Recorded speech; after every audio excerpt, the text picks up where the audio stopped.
Baik, hadirin yang berbahagia, agenda berikutnya adalah monolog presentasi Kepala Badan Riset dan Inovasi Nasional, dilanjutkan pesan-pesan dari Menteri dan Kepala Lembaga.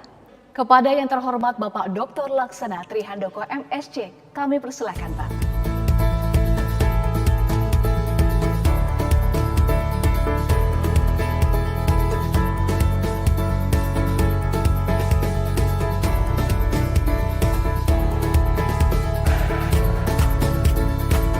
Assalamualaikum warahmatullahi wabarakatuh. Selamat siang, salam sejahtera, Om Swastiastu, Namo Buddhaya, salam kebajikan.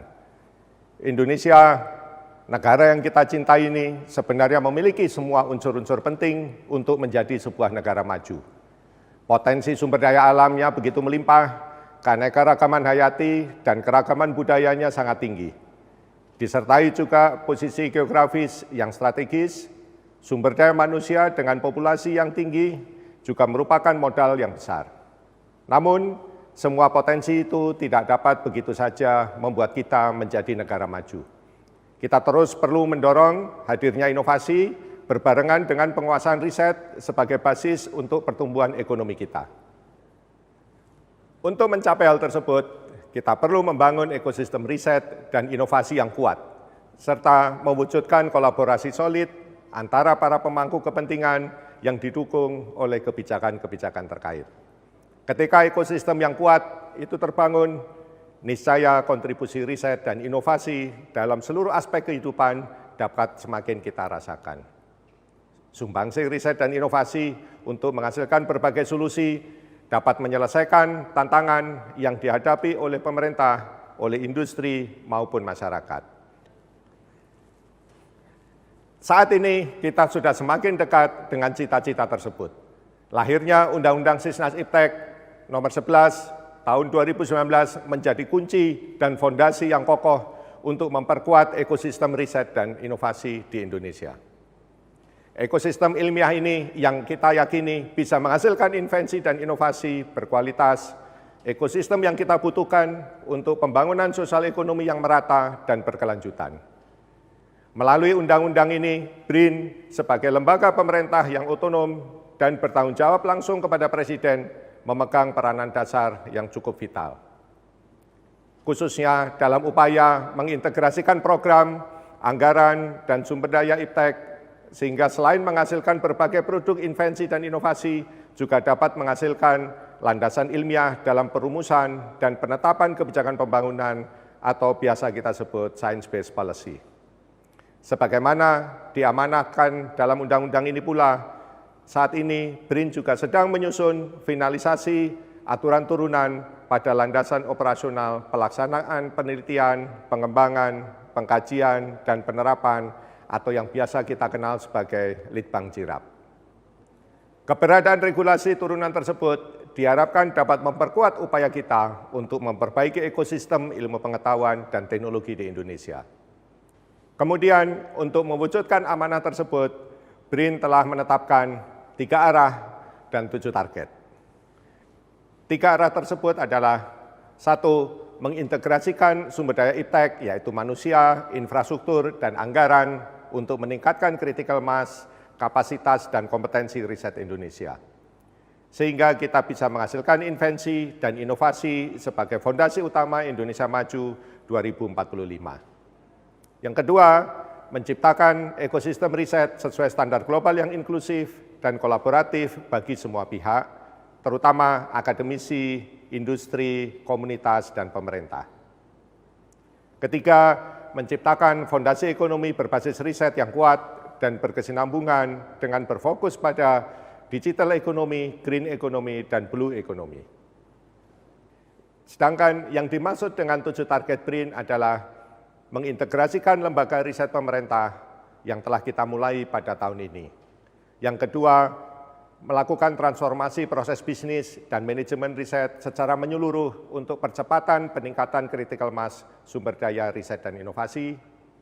Dan yang ketiga, melakukan refocusing pada riset untuk meningkatkan nilai tambah ekonomi yang berbasis pada sumber daya alam lokal dan juga keanekaragaman serta mengejar ketertinggalan Iptek. Yang keempat, menjadikan Indonesia sebagai pusat dan platform riset global berbasis sumber daya alam dan keanekaragaman lokal kita, baik itu hayati, geografi, maupun seni budaya. Yang kelima, melakukan fasilitasi dan menjadi enabler industri nasional yang melakukan pengembangan produk berbasis riset, serta menciptakan industri dengan basis riset yang kuat dalam jangka panjang. Keenam, menjadi platform penciptaan SDM unggul di setiap bidang keilmuan dan entrepreneur berbasis inovasi IPTEK. Yang terakhir, meningkatkan dampak ekonomi langsung dari berbagai aktivitas riset dan menjadikan sektor IPTEK sebagai tujuan investasi jangka panjang serta penarik devisa bagi negara kita. Untuk itu, BRIN akan mengintegrasikan seluruh kapasitas dan kompetensi sumber daya IPTEK di Indonesia agar lebih berdaya guna serta berkontribusi nyata dalam pembangunan ekonomi. Hal ini perlu dilakukan mengingat hambatan utama riset dan inovasi di Indonesia itu adalah critical mass yang masih sangat rendah baik terkait sumber daya manusia, infrastruktur maupun anggaran. Yang kedua, sumber daya IPTEK yang tersebar sehingga mengakibatkan kapasitas dan kompetensi untuk berkompetisi menjadi sangat terbatas. BRIN sebagai ujung tombak riset dan inovasi akan berperan untuk memastikan bahwa ekosistem riset nasional dapat berjalan lebih optimal. Dengan keberadaan BRIN, alur koordinasi riset akan menjadi lebih jelas, menyeluruh, dan melibatkan seluruh pihak-pihak dari berbagai sektor, dan BRIN akan berperan sebagai hub kolaborasi dan enabler bagi banyak pihak, baik di dalam maupun luar negeri. Hal ini juga terkait dengan upaya BRIN untuk mewujudkan manajemen talenta nasional, khususnya di bidang riset dan inovasi. Mengingat BRIN memiliki sumber daya terbesar dan terlengkap, baik sumber daya manusia maupun infrastruktur dan anggaran. Sebagai enabler, BRIN akan menyediakan dan meningkatkan kompetensi SDM riset dan inovasi. BRIN akan mengundang para diaspora dan periset handal yang sudah memiliki jam terbang tinggi, menjadikan mereka sebagai bagian dari BRIN dan bekerja secara nyata di berbagai laboratorium yang ada di Indonesia. Keberadaan para diaspora ini juga memiliki arti penting lainnya. Mereka bisa menjadi penghubung kolaborasi antara lembaga Litbang Jirap di dalam negeri dengan lembaga serupa di luar negeri. Sebagai langkah lainnya, BRIN juga akan memberikan peluang bagi putra-putri terbaik bangsa untuk bergabung menjadi calon ASN di BRIN. Penyediaan infrastruktur riset yang memenuhi standar global juga akan menjadi fokus perhatian BRIN. Infrastruktur tersebut nantinya akan bersifat terbuka bagi seluruh masyarakat dan SDM IPTEK Indonesia, baik itu dari kalangan peneliti, perekayasa, dosen, mahasiswa, hingga para pelaku usaha, sehingga dapat memberikan manfaat yang tinggi, berkesinambungan, serta menjadi landasan bagi pembangunan ekonomi berbasis riset dan inovasi di Indonesia. Dengan skema tersebut, industri bisa memanfaatkan SDM serta infrastruktur riset yang dimiliki oleh BRIN. Hal ini dapat menjadi solusi bagi para pelaku industri untuk mengembangkan produk mereka. BRIN juga akan memfasilitasi tata kelola kekayaan intelektual dalam bentuk model bisnis antara industri dengan lembaga riset, serta melakukan intermediasi dengan pelaku kepentingan untuk memanfaatkan produk hasil riset dan inovasi, khususnya untuk tujuan pengadaan pemerintah.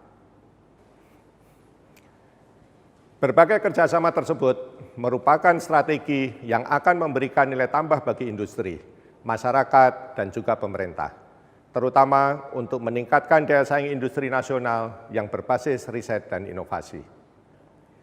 BRIN akan mengawal riset dan inovasi yang terbukti secara ilmiah dan memenuhi standar otoritas. Dari sisi kebijakan, pemerintah telah mengeluarkan insentif pajak bagi industri yang telah melakukan riset dan juga katalog elektronik produk inovasi. Pembentukan BRIN merupakan salah satu capaian terbesar Presiden Jokowi untuk mewujudkan cita-cita besar Bung Karno dan Bapak B.J. Habibie dalam memperkuat riset dan inovasi sebagai salah satu pilar ekonomi bangsa. Wassalamualaikum warahmatullahi wabarakatuh. Om Santi Santi Santi Om. Indonesia tangguh, Indonesia tumbuh.